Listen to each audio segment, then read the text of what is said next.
Welcome to China in Context from the SOAS China Institute at the University of London. I'm Duncan Hewitt. Taiwan is facing a range of challenges at the moment. The United States, traditionally the island's biggest backer and one of its largest export markets, announced that it would slap tariffs of 32% on Taiwanese imports, though it has now put these on hold for 90 days. China, meanwhile, has been conducting massive war games in the Taiwan Strait, aimed at putting pressure on the island, which it sees as part of its territory, and in particular on its leader, President William Lai Ching-te, who it suspects of plotting Taiwan's formal independence from China. And if that weren't enough, Mr. Lai's administration has also been embroiled in political controversy, as Taiwan's opposition-dominated legislature has forced it to slash its planned budget spending by almost 7%. This has led to protests from many areas of Taiwanese society, with warnings of damage to Taiwan's culture and education sectors. And it has also undermined President Lai's plans to increase military spending to placate Donald Trump, who wants the island to meet more of the costs of its own defence.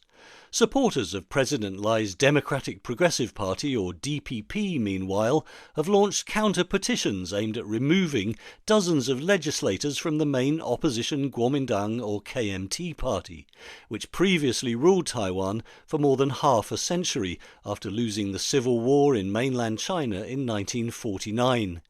So how will these political tensions affect Taiwan's economy and society and its ability to resist pressure from Beijing? I've been talking to Dr. Michael Reilly, a senior fellow on the Taiwan Studies Programme at the University of Nottingham and a former British diplomat who was previously the UK's senior representative in Taiwan as head of the British Trade and Cultural Office in Taipei. Speaking just before Donald Trump announced the temporary suspension of tariffs on Taiwan, I asked him to explain how the budget controversy had developed and where it leaves Taiwanese politics. Essentially, it's a conflation coming together of three issues, two of which are related. The first is that Taiwanese politics, ever since democratization essentially, have been confrontational. There's not the history of bipartisan politics that you used to see in the US, that you have traditionally seen in the UK. And so parties within the Legislative Assembly, the National Assembly, the LY, basically don't do things that others, neutral observers, might see as being in the best interests of the country. They do things that they feel are just going to make life difficult for their opponents a lot of the time. And at present, the government does not have a majority in the National Assembly, the LY. The Legislative Yuan, it's officially called in Taiwan, yes. That's right. So the opposition in the form of the Kuomintang, the Chinese Nationalist Party, and the TPP, the Taiwan People's Party, have a reasonable majority over the ruling party. And the budget is, or was in their view, an ideal opportunity to make life difficult for the government. Now, we've been here before. In the first DPP administration of Chen Shui-bian back in the first decade of this millennium, it was similar, and we saw then that Chen had a very difficult time getting things through the LY for similar reasons. From the opposition's perspective, they have got reasonable grounds, as they would see it, good grounds for taking the line they have taken, because the budget that the government had put forward would in effect have had a budget surplus. And the opposition's argument is we don't need a budget surplus. Taiwan's doing well. You shouldn't be taxing people unnecessarily. But the reason the government was putting forward a surplus or seeking a surplus was largely, let's say, the third factor, which has been growing US pressure even before Donald Trump was re-elected on Taiwan to spend more on its own defense. And the government argued they needed the additional funding for this reason. Now, the opposition could have simply rejected the government's budget and force the government to sort of just come back with a revised proposal that would balance the books or something like that. But what happened in Taiwan was that the opposition didn't simply reject the budget. They, in effect, created their own budget by putting forward a whole series of line-by-line amendments to the government's. And at one time, they had something like over 3,000 amendments to the government's budget. And I think in the end, it was they passed about 700 amendments in one day. Is that correct?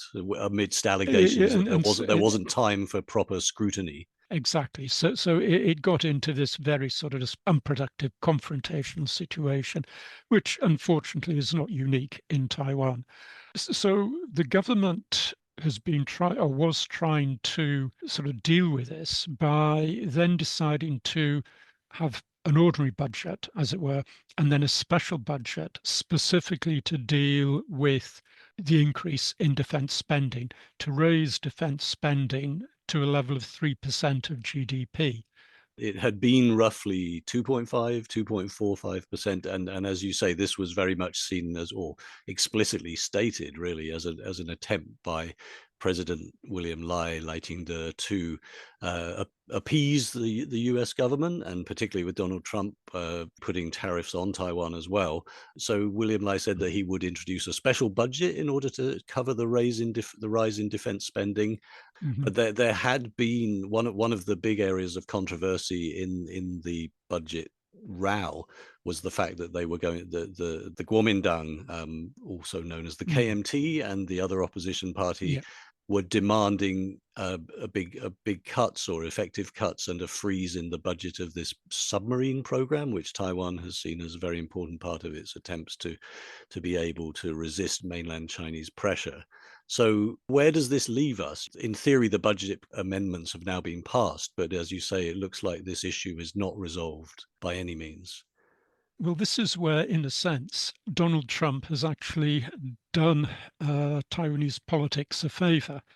Before I go into that, I think it's fair to say that if you go back to last autumn, there was a bipartisan view in the US that Taiwan really needed to be spending more on its defense.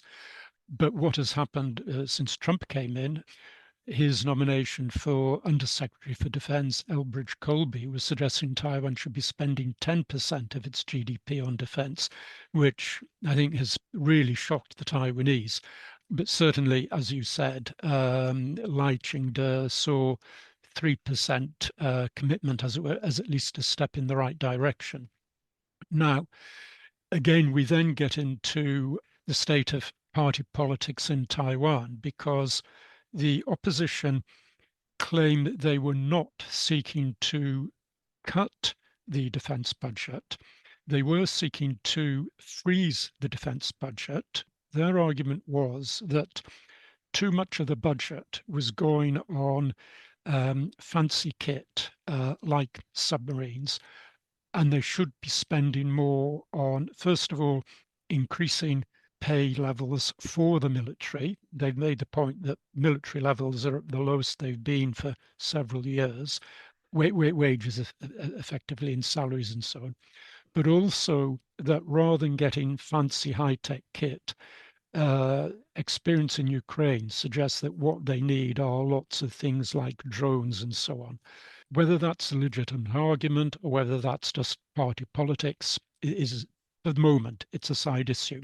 Because what has since happened is, as I say, Donald Trump has actually done both China and Taiwan a favor by announcing 32% tariffs on Taiwan. But what this has led to is Lai Ching-te has actually proposed all-party negotiations and discussions on actually how to deal with this. So at the moment, we've actually got what we haven't had for several months, which is a seeming willingness of all the parties to sit down and agree a national strategy, as it were, for how to respond to the tariffs. It remains to be seen how long this consensus will last. Will Taiwan come out with an agreed strategy in response? But the very fact that they are talking to one another in this way, as I say, Trump has done them a favor. The Taiwanese leadership has also said publicly that it basically has a strategy already for dealing with these tariffs, although they haven't gone into detail of what that is. But the suggestion is that they are already in certain, back channel discussions with the US. But obviously this could have a huge impact on Taiwan's economy, because the US is such a key export market for Taiwan, and Taiwan has such a big surplus with the US, which is one of the reasons for the high level of tariffs. Yes, as you say, the government has not gone into the details of its strategy, so we don't know to what extent it's actually got a strategy. But clearly, I think it has been, depending on how you look at it, a welcome or an unwelcome splash of cold water on Taiwanese politicians. The one thing that they can all agree on is that Taiwan is dependent on exports for its prosperity. This is a major challenge, and it makes sense to try to deal with this collectively. There's a related factor, of course, which is that the Taiwanese are among the biggest investors in China, and an awful lot of the Chinese exports to the US are actually coming out of Taiwanese owned factories. So the tariffs on China also have an indirect effect on Taiwan. But the KMT, since since the days of Tsai Ing-wen, has been arguing that the strategy of dependence on America is dangerous for Taiwan, that they should not be putting all their eggs in one basket, that they shouldn't be so anti-China, they should be seeking to cooperate more with China. Well, Trump has basically just delivered to the KMT exactly what they've been arguing for. The KMT, the opposition, Kuomintang, The basically opposition. arguing that the DPP leadership since Tsai Ing-wen became president in 2016 have been putting all their eggs, or too many of their eggs, in one basket, in their dependence on improving relations with the US, rather than seeking to dramatically boost economic ties, at least with the mainland, as was done under the last KMT president, Ma Ying-jeou. Yeah, I mean, I think the KMT would argue there should be more balanced relationship, perhaps, but essentially that's where they're coming from. And I mean, it's an argument that until now has had very little traction with the Taiwanese electorate. Indeed, the Sunflower Movement in the days of Mao was opposition to the speed at which he was moving on trade links with China. The Sunflower Movement being the protests in 2014, when a lot of young Taiwanese people in particular went out to protest in front of government buildings because they thought there was too close ties and trade ties, and also growing cultural ties with the mainland under the last KMT president. Yes, effectively. The catalyst was an attempt by the Ma Ying-jeou government to bring in effectively what would have been a trade and services agreement with China, but without, in the views of the protesters, adequate scrutiny, debate in the LY. They thought it was being trying to be railroaded through.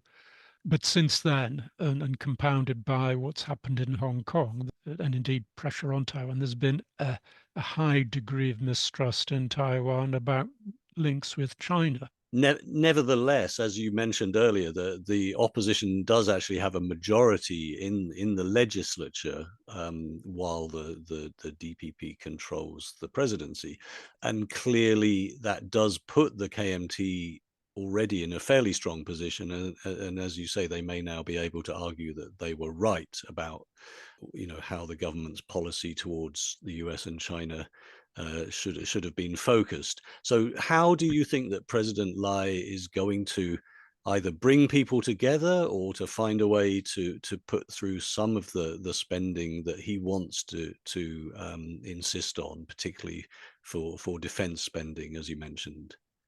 My guess, and I think it can't be any stronger than that, is that the special budget that he's called for will go through in the current circumstances. There will be horse trading over exactly how that's allocated. Whether all three parties agree to a compromise on exactly how that's structured, we'll have to wait and see. My assumption is that the DPP will try to persuade the TPP, which is the third party, but effectively they've got enough seats that whoever they back will have a majority. They'll try to persuade the TPP to go along with what they want. So far, it hasn't worked.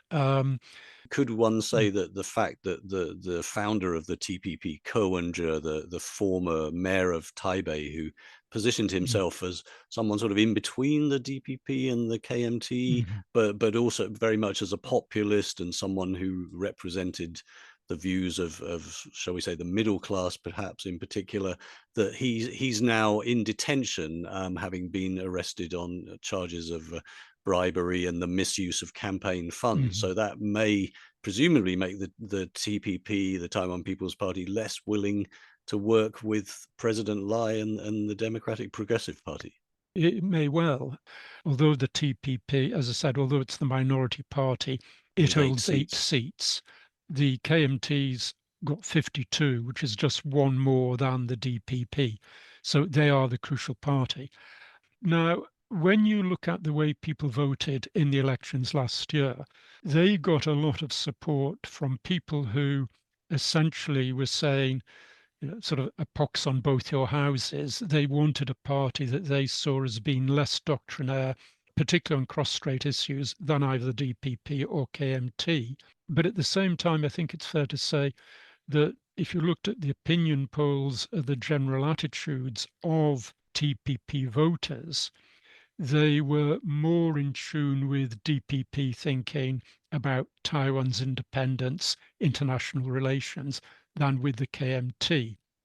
So what we don't know, because we haven't had midterm elections as yet, is whether the TPP will be punished by the electorate for aligning themselves so closely with the KMT on these issues, or whether the electorate will blame the DPP for failing to actually achieve what they wanted to do. We'll just have to see how things pan out. But if the DPP thought that the arrest of Ko Wen-je would make the TPP more inclined to be supportive of the DPP's position, well, so far it hasn't worked. Arguably, you could look at some of what happened with these proposed budget cuts from the opposition parties as something a bit like the kind of culture war that we've seen in some Western societies recently, where they've talked about wanting to cut budgets for things like gender equality and to reduce spending on culture. The KMT wanted to and has succeeded, I believe, in cutting or freezing parts of the budget for the state public television broadcaster PTS, which they say they saw some of its programs as representing a biased view of history. And of course, a lot of this all goes back to the history of Taiwan, where the KMT came over from the mainland and took over after 1945, and the DPP tend to represent the more indigenous strain of thought that don't have quite the same view of Taiwan's history. So we've seen protests by a range of people, including journalists and writers, people from the film industry, comments from the head of Taiwan's very influential Palace Museum, which contains many of the treasures from the Forbidden City in Beijing, the Kuomintang brought with them when they came to Taiwan in the 1940s. So, we're seeing quite sort of big divides in society. And also there have been attempts to recall a number of the KMT Kuomintang legislators. So the public in Taiwan has this right to start petitions to demand that sitting legislators are recalled. So presumably this is actually, despite, as you say, Donald Trump possibly bringing people together again temporarily, this seems to be entrenching the great rifts in Taiwanese society, that polarization of attitudes which seems to have grown stronger over recent decades. We have seen protests on the streets. You mentioned, or we talked about the Sunflower Movement. We've had them more recently. But I feel that actually what we're seeing is Taiwanese society is divided, but even among KMT voters in Taiwan, I think there is nowadays a recognition that Taiwan has got a distinct identity. There is an acceptance that, look, the indigenous population are a distinct group, but they are part and parcel of Taiwanese society.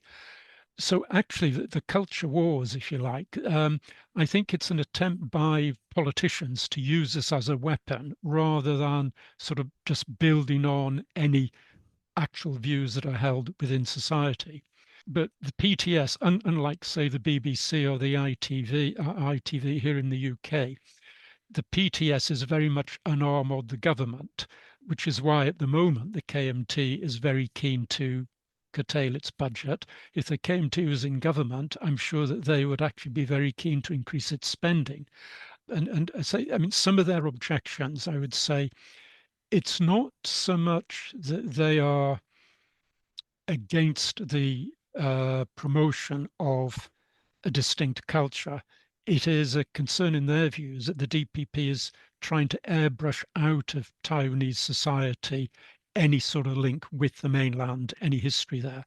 And at times, DPP people do come out with statements, do make statements that you can see why the KMT would react that way.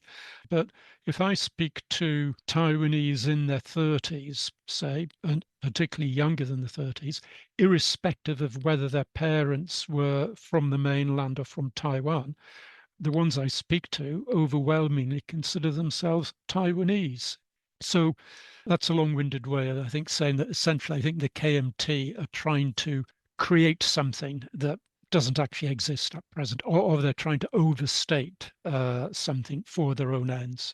Increasingly, the Taiwanese electorate don't vote on their identity stroke ideological stroke cultural grounds. They vote on the grounds of who they think is going to best represent their interests, which is a very healthy move. But if you're in politics, you want to find every means possible of just making life difficult for your opponents. And what impact do you think that the budget cuts will have on Taiwanese society and indeed on economic growth? You know, we've seen, for example, the removal of a subsidy for the state power company, which apparently was meant to reduce the price of energy that consumers would have to pay as global energy prices went up over the last few years. So overall, do you see that these budget cuts will have a significant impact on society and the economy? If you looked at the budget cuts just in terms of the overall budget, then I think the actual impact would be so small as to be meaningless. The issue is, as you've effectively explained, that because they didn't just go for a budget rejection or sort of across the board or overall cut, they've sought to impose all these sort of awkward cuts in different places. Even so, I think the overall impact should be broadly neutral.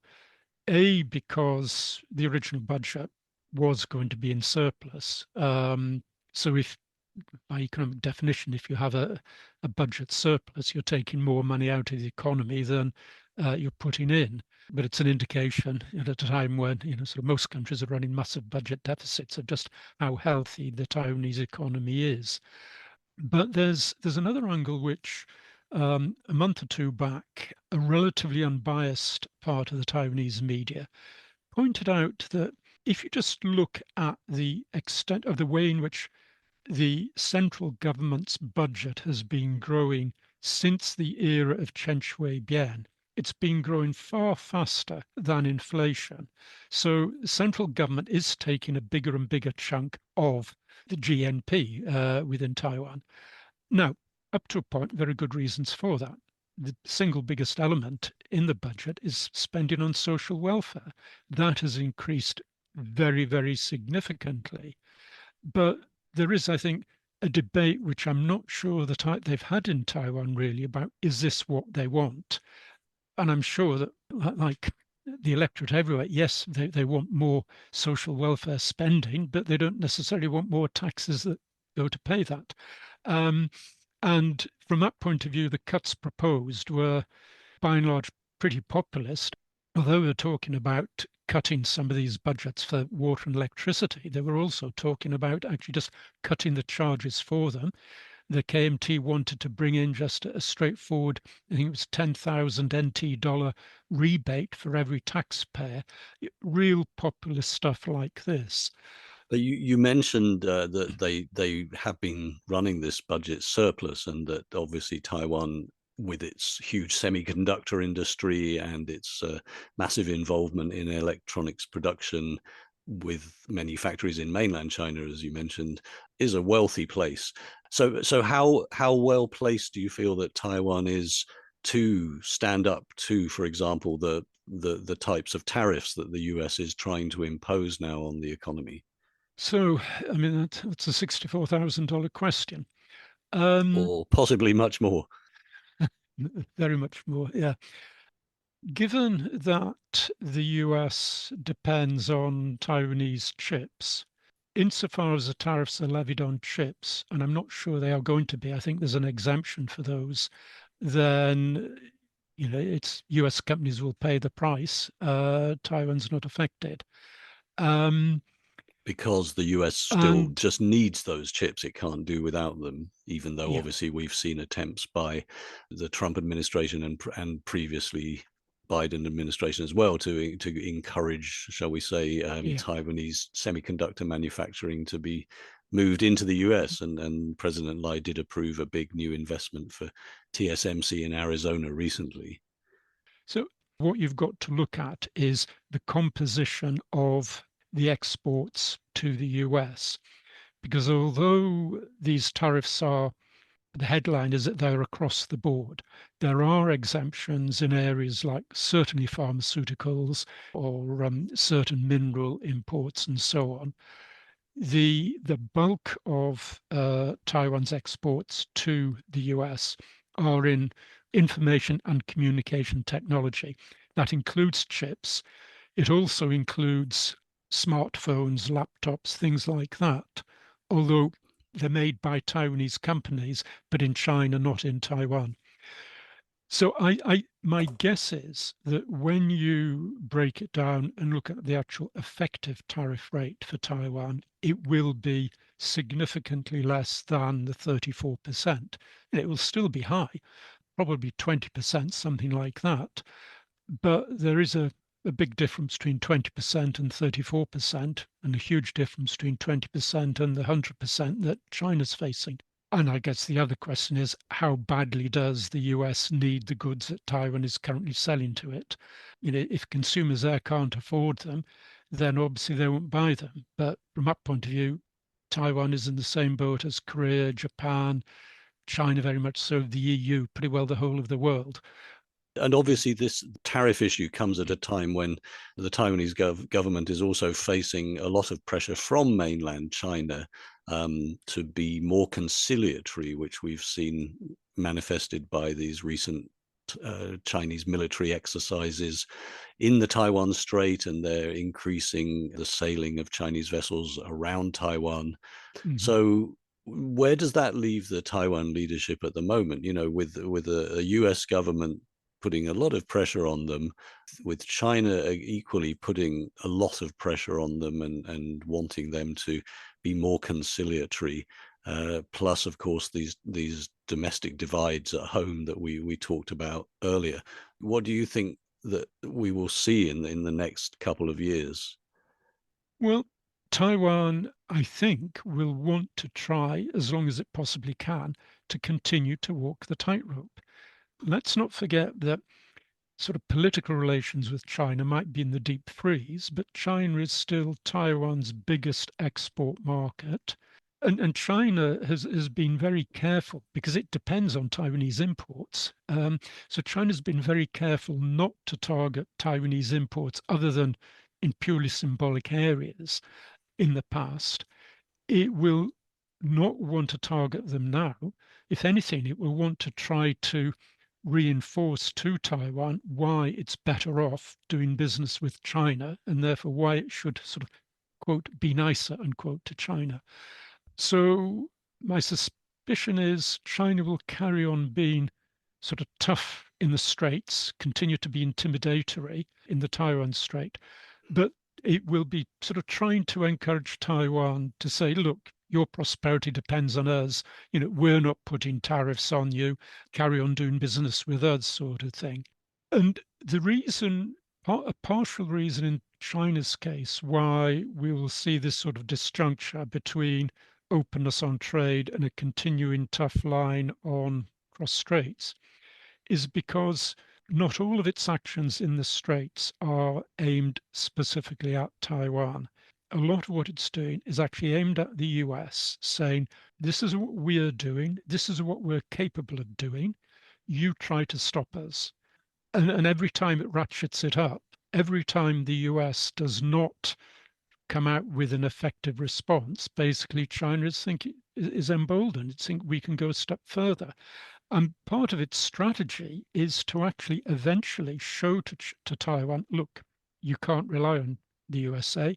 The only people you can rely on are us. And Trump's actually playing into China's hands. Well, Michael Reilly, thank you so much for joining us on China in Context. And I'm sure that these are topics we'll be coming back to again soon. My pleasure. Thank you for having me. Well, that's all we have time for on this episode. You can find information about SOAS China Institute events and read our blog on our website, soas.ac.uk. For now, thanks for listening and goodbye.